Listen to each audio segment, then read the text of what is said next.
Bismillahirrahmanirrahim. Assalamualaikum warahmatullahi wabarakatuh.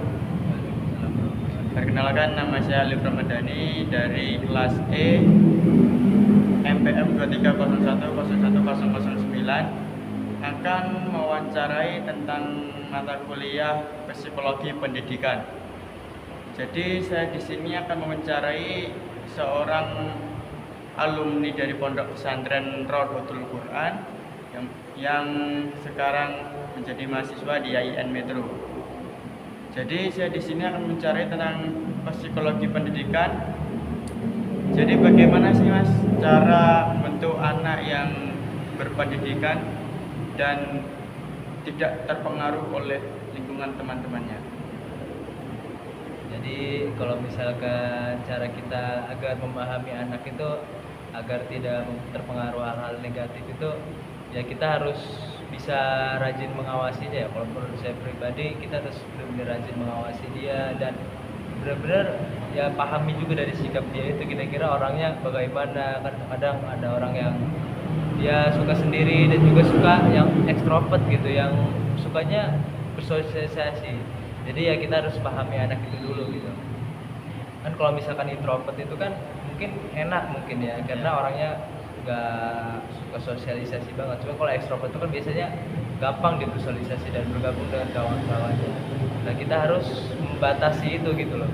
Kita harus mengingatkan agar dia itu tidak mudah terjerumus dalam pergaulan-pergaulan bebas itu yang buruk. Terus bagaimana sih cara mengajak anak-anak yang introvert agar mau bersosialisasi dengan kawan-kawannya? Pertama mungkin kita tidak bisa langsung ngejudge gitu aja gitu, tidak bisa langsung ya kayak memarahi atau langsung menasihati dengan barbar gitu. Kita mungkin bisa menasihatinya tapi dengan pelan-pelan gitu, seperti mengajarkan dia apa itu enaknya gitu bersosialisasi, atau ajak main-main seperti suruh mengikuti organisasi yang bertujuannya buat sosial dia sendiri gitu, agar jiwa sosial dia tumbuh di dalam dirinya, dan pendidikan itu juga bisa tumbuh dari jiwa sosialnya. Oke. Terus bagaimana ya mengatasi anak yang susah diajak untuk berbuat kebaikan, tapi dia tuh kan anak-anak zaman sekarang kan banyak sih yang terlalu tiada cerita saat lulus. Bagaikan gimana ya, banyak anak yang terlalu mencari sensasi di saat waktu sekolahnya ya, seperti bolos, seperti bermain-main di dalam kelas dan mencari masalah di dalam kelas. Terus dia beranggapan bahwa seperti itu mencari sensasi gitu, agar mencari cerita gitu. Bagaimana Mas pendapat Anda?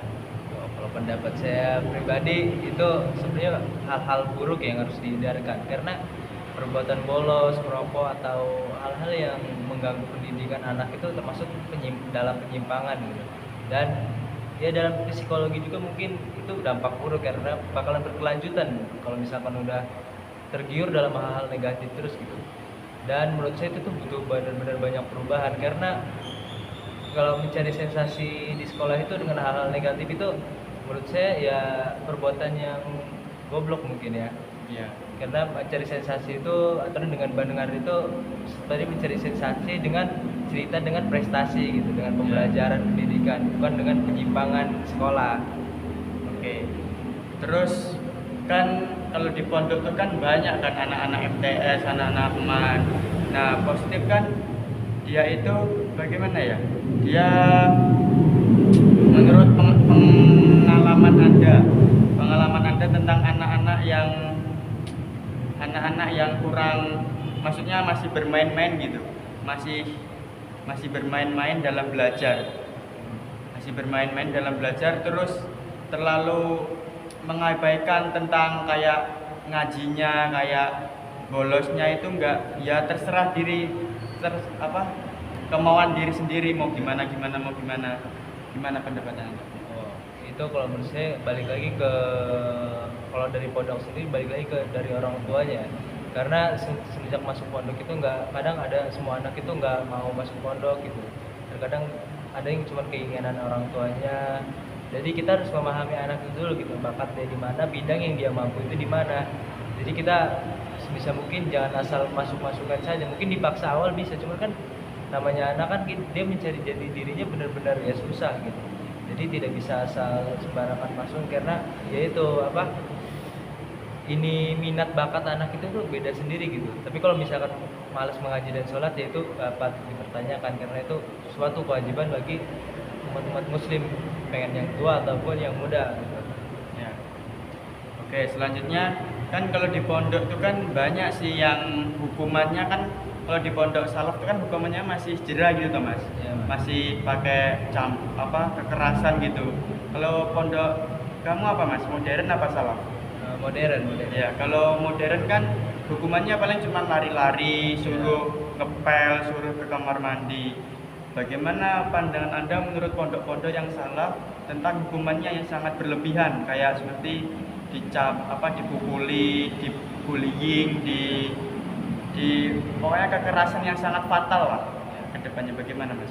Kalau menurut saya pribadi seperti itu sepertinya tergantung zaman ya. Mungkin kalau misalkan terlalu keras kayak gitu, ya ibaratnya kan zaman sekarang kan anak-anak muda atau ya generasi-generasi sekarang kan banyak yang sebelumnya itu lebih dimanja gitu sama orang tuanya, dan orang tua sekarang juga jarang ada yang benar-benar keras kepada anaknya. Jadi kalau menurut saya mungkin ya sebenarnya itu cocok, cuma mungkin metodenya itu diganti agak pelan lagi gitu.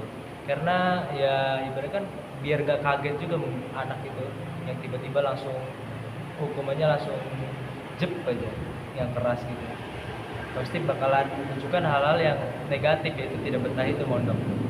Ya, oke, mantap. Terus selanjutnya saya ada pertanyaan satu lagi Mas. Kan kalau di pondok kan banyak ya anak MTS tuh yang suka mengejek kakak kelasnya, maksudnya suka kayak basingan banget gitu loh sama kakak kelasnya, nggak punya sopan santun, nggak punya adab.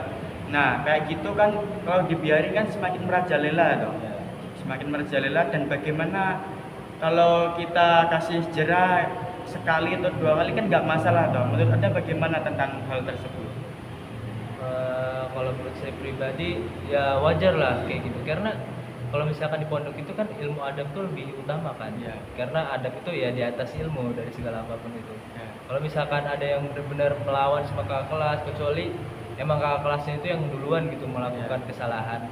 Tapi kalau misalkan kakak kelasnya itu nggak ada salah apa-apa, tapi banyak gitu ada kelas yang bully, itu menurut saya wajib dihukum yang jelas sih, karena ya adab itu penting lah.